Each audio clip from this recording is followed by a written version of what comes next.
Assalamualaikum warahmatullahi wabarakatuh. Perkenalkan, nama saya Anissa Rahmadita. Kali ini saya akan membahas tentang kimia.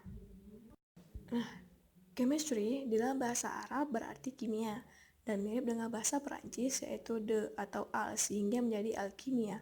Ilmu kimia merupakan warisan para kimiawan muslim di abad keemasan peradaban modern.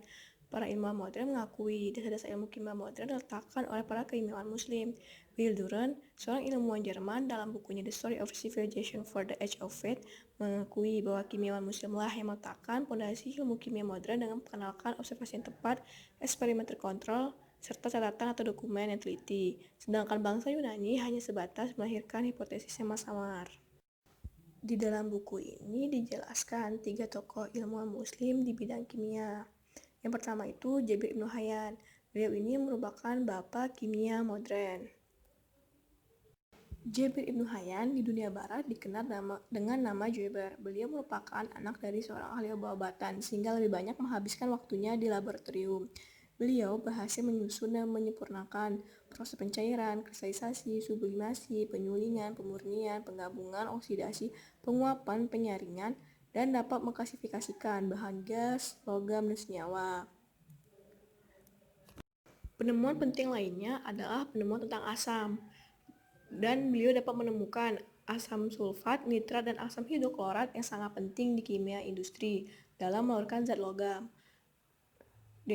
Kemudian yang ketiga, beliau membuat timbangan yang tepat. Kemudian pewarnaan baju dan kulit, persiapan pewarnaan rambut, oksidasi mangan dalam pembuatan kaca, garam untuk ubin kaca dan keramik, distillasi cuka dan untuk asam asetat pekat, kertas tahan api dan tinta yang bisa dibaca di malam hari, dan istilah alkali yang masih digunakan hingga saat ini. Nah, penemuannya ini ditemukan di bawah puing-puing setelah 2 abad kematiannya. Beliau juga berhasil menemukan proses penyulingan pertama dengan menggunakan alat yang dinamakan alembik. Cara kerja alat ini adalah dengan memanaskan bejana berisi bahan yang akan disuling. Uap yang digunakan akan dialirkan dengan selang menuju bejana yang satunya. Ibnu Hayyan mampu secara efektif mengambil aroma wangian dari tumbuhan dan bunga ke dalam bentuk cair yang memakai teknis destilasi uap. Tokoh kedua yang dibahas di buku ini adalah Ar-Razi atau di dunia barat dikenal dengan nama Rhazes. Penemuan Ar-Razi di bidang kimia yaitu beliau dapat mengklasifikasikan bahan-bahan alami dalam bukunya Secret of Secret. Dan hasil kreasinya yaitu soda dan oksida timah. Beliau juga baik dalam menulis eksperimen dengan menjelaskan semua proses dan peralatan yang digunakan.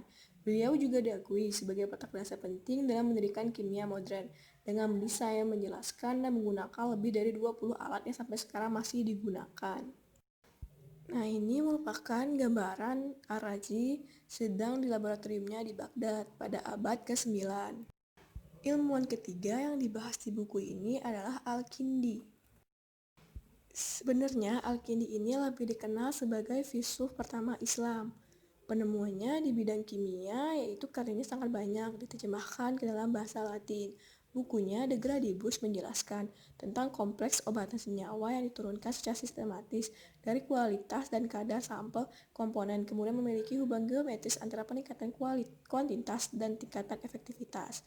Beliau juga menulis buku Book of the Chemistry of Perfume and Distillation. Buku ini tentang mendeskripsikan 107 metode dan resep untuk pembuatan parfum dan alat-alat pembuatan parfum seperti alembik. Setelah Ibnu Hayyan berhasil mengembangkan parfum, kemudian Al-Kindi mengembangkannya lagi dan berhasil mengombinasikan aroma yang wangi dari berbagai macam bahan untuk mendapatkan beragam wangian, sehingga beliau dijuluki sebagai bapak penemu parfum. Nah, di sini saya akan menjelaskan secara singkat tentang perkembangan parfum dari zaman ke zaman.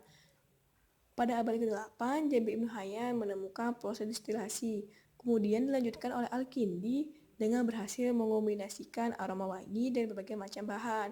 Dan abad ke-14, ilmu pembuatan parfum masuk ke Eropa, seiring masuknya penyebaran Islam. Tetapi yang mengenalkan teknik modern pembuatan parfum adalah bangsa Hungaria. Dibuatnya minyak wangi yang dicampur dengan larutan alkohol dengan instruksi langsung dari Ratu Elizabeth dari Hungaria yang dikenal dengan sebutan air Hungaria. Abad ke-16, seni pembuatan parfum tumbuh subur pada masa Renaissance di Italia dan dibawa ke Perancis oleh pembuat parfum. Dan pada abad ke-18, perkebunan tumbuhan Womania bermunculan di region Grasse, Prancis, untuk memenuhi kebutuhan bahan dasar industri parfum yang terbesar di dunia.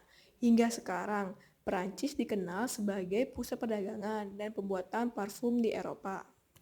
Sekian dari saya, lebih dan kurangnya mohon maaf. Wassalamualaikum warahmatullahi wabarakatuh.